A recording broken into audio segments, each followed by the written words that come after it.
All right, hey, what's up everybody? Landan with LMR.com. In this video, we're getting ready to install the factory style reproduction dash pad into the LMR 1996 Eddie Bauer Bronco. And before we do that, kind of wanted to jump over here on the bench, just give you a basic product overview, talk about it a little bit like we always do with most of our videos. But this particular dash pad here is manufactured from Dennis Carpenter. It's going to feature some of the factory correct dimensions and tolerances, and then the face of it will incorporate a similar factory grain and texture. Not an exact factory grain and texture just because this is urethane and the OEM piece was vinyl. So the factory grain and texture on the aftermarket piece here, it's going to be a little bit more pronounced. So it'll be a direct replacement for your 1993 to 1995 Lightning and the 1992 to 1996 Broncos. Now, for those of you watching this and you have another year range OBS truck, 92, 96 or 92, 97, yes, this will work for you as well. We just happen to specifically cater and market to the first-gen Lightning and the OBS Broncos. This particular dash pad here from Dennis Carpenter, they're calling this opal gray. We actually fact-checked this into the white 94 Lightning. We didn't fully install it, we just kind of held it in place, shined the light on it,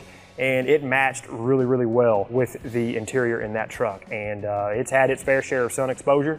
Was it an exact match? No. I don't think you're ever going to get an exact match unless a vehicle was put inside a garage and saw absolutely no light. Expect there to be some slight differences, you know, from the surrounding interior components to this specific dash pad, and everyone's situation is going to be different. So just keep that in mind on anything when it comes to finishes like this. So you're probably wondering, well, what if I have another color other than opal gray? Well, you're going to purchase LMR interior paint, and then you're going to thoroughly prep this, and then you're going to paint it. We're going to talk about that in this video because we will have to paint our dash pad the medium mocha, which is the interior color in the 96 Bronco. But prep is key. You have to prep this really, really well. And then whenever you go to paint urethane interior pieces, you have to apply several light coats until you achieve complete coverage, and don't go past that. You just don't want to build up a whole bunch of layers of paint on urethane interior pieces. On the back side, you'll see the correct studs here. There's 7 in total. And these are pressed into the metal reinforcement plate that the urethane is molded around. You can reuse your OEM nuts if they're there, or you can purchase the hardware kit that we have on the site. That way you have it just in case one of your nuts is missing. And the dash pad in this Bronco, we were actually missing one of the studs. It had pulled out, so we actually had to use another nut to retain the new dash pad to the dash. So depending on the scenario you're in, you probably know exactly why you need to replace your dash pad. It's missing, it's broken, it's cracked, which is what a lot of them do. Or you may just want a fresh one. You know, you've got a nice project truck, a nice project vehicle, and you're just wanting, you know, as many new components as you can for your particular project. So good breakdown here on the bench. As we progress through our Bronco, you'll see that we had to address a few other areas in that particular vehicle, kind of while you're there type of thing. Of those that we did, we blended the lower section underneath the radio or the aftermarket head unit, which is what is in this Bronco, and then we ended up having to install a new trim bezel that gets situated around the HVAC panel. And those particular HVAC panel trim bezels arrive in black, so that will have to be prepped and painted.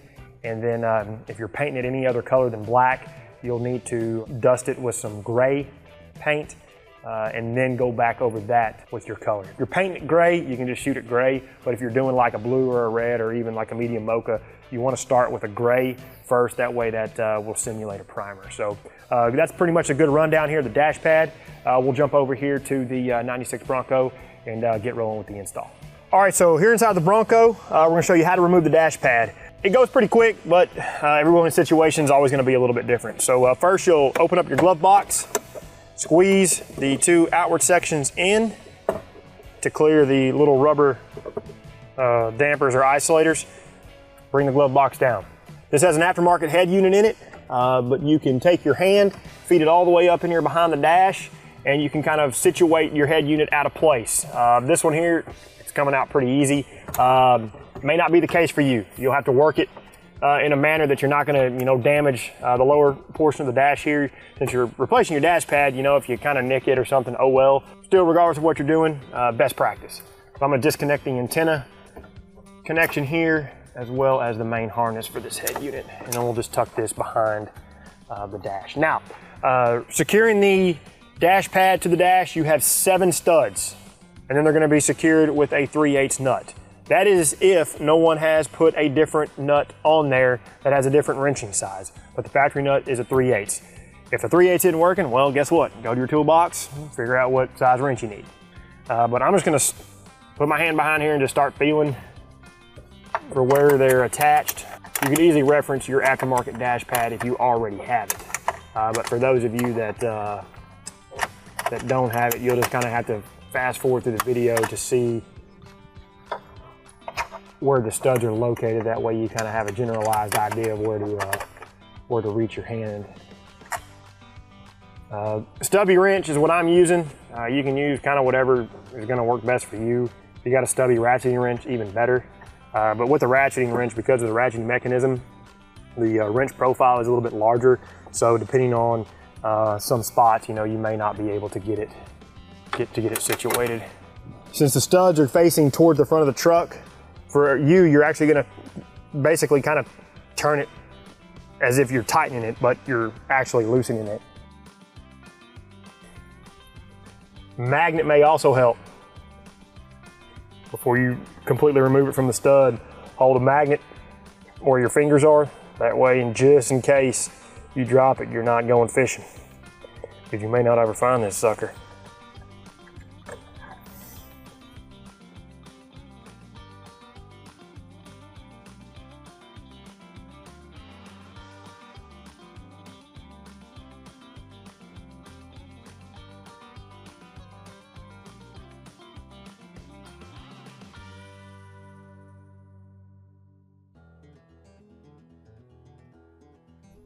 Here's what the nut looks like. It's a sim style nut with a floating washer.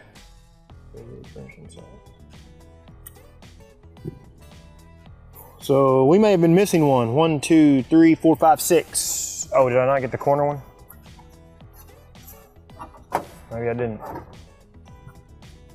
Okay, so there actually is 7. There was the hole right there in the dash, and then at some point it got ripped out of the OEM dash pad. All right, so what I've got here, I got a bucket with some warm water, gray scuff pads, and we are going to scuff this dash pad really, really good with this solution. This is one of these things that, no, you don't want to over scuff. You don't want to flatten the texture out. With a gray scuff pad, you won't run that risk, but you just don't want to sit here and dig. You know, just kind of use the general weight of your hand, back and forth motion.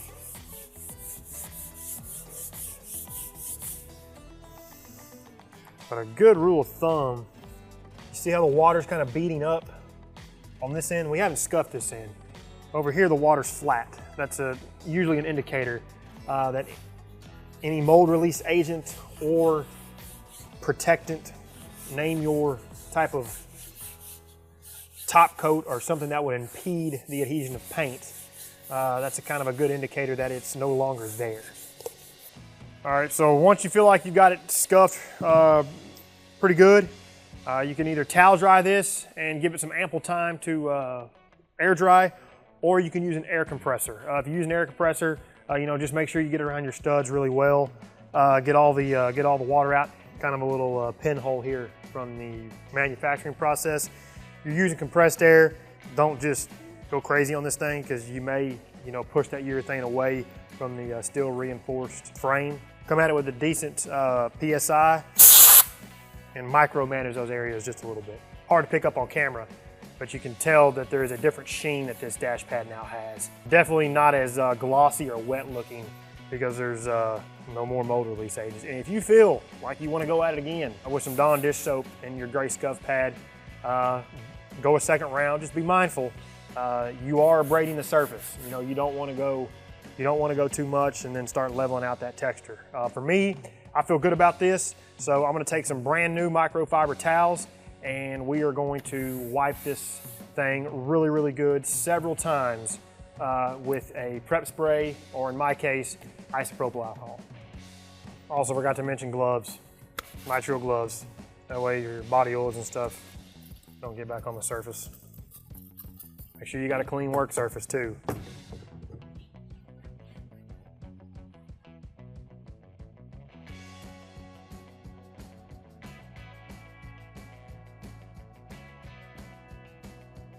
Okay, so I went ahead and just vacuumed this area off to get any, loose dirt and crud off. What we're gonna do next, I'm gonna make an attempt to blend this area right here with some of the LMR Mocha paint. It's missing some paint right here on the dash itself, probably from somebody, resting their thumb or their finger or whatever, and kind of using that to stabilize their hand to change the volume on the radio or change to a different station, something like that. So if you're not gonna do any of this stuff, just skip ahead over these steps and pick back up with installing the dash. But this is going to be pretty simple to do. I'm going to pull this dash applique out of the truck.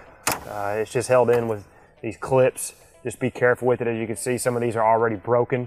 Real common to see on something like this. And then now I'm going to clean this area up real good, and then I'll back mask all of this with some drop cloth, and we'll just come in here with our Mocha paint and then dust this area right here.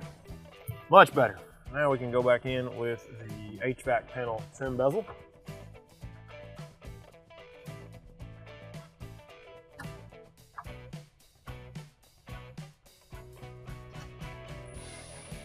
If you use a power tool, go until it snugs it down.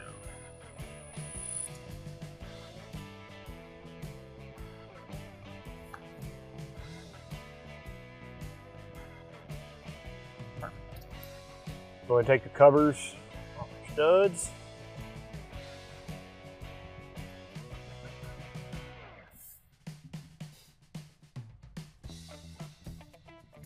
Set those down, and then we'll just align all the studs in the correct spots on the dash. Aftermarket parts. These are the compromises we talk about. Stud is not aligning correctly here on this inboard spot, so I'm just going to take a file and file that out. Or you know what, I'm just going to put a drill bit on it and enlarge that hole ever so slightly.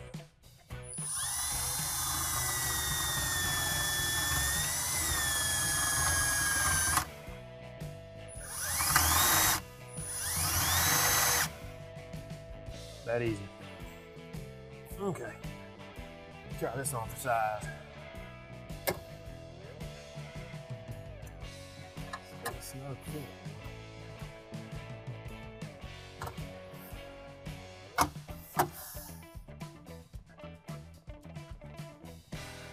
I said, you want to be careful. You want to be careful on this urethane. If you push too hard, you'll crack your paint. And then once we get the nuts started, or we get enough stud back there to grab, it'll pull it the rest of the way in. No particular order, but I'm gonna kind of start in this general area. Get one of the nuts on. That way it'll help bring it towards the dash.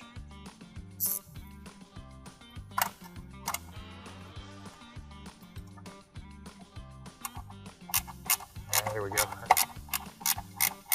Now here's what you don't want to do as well.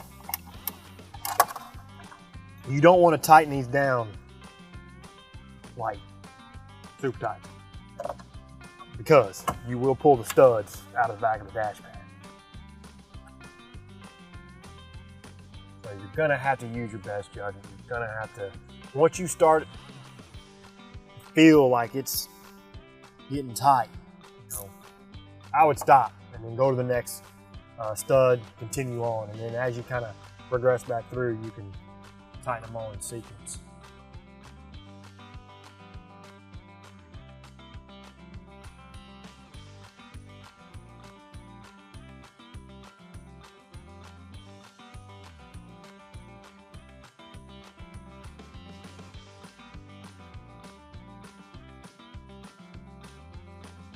All right, so now that we've got all of them on and kind of snug down, in a sense, go back over them one more time, just to make sure they're all properly snug.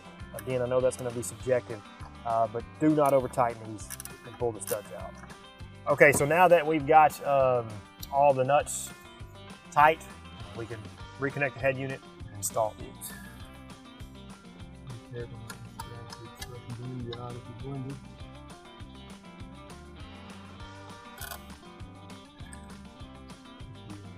radio harness antenna.